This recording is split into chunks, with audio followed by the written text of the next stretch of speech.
Friends, hello everyone. Welcome to our channel.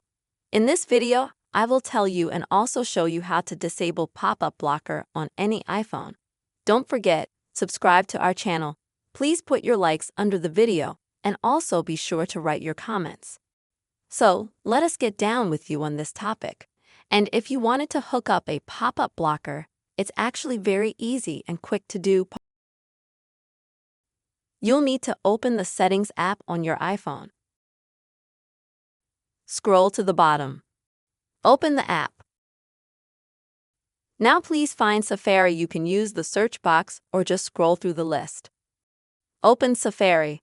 Scroll down. And you will need to find this option called Pop-up Blocker. If it is activated, it means that this feature is enabled. You will just need to click on the green button so that it turns gray. This will mean that you have disabled the pop-up blocker.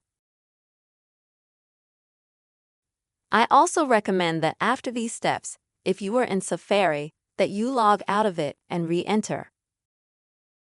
Or reload the page you are on.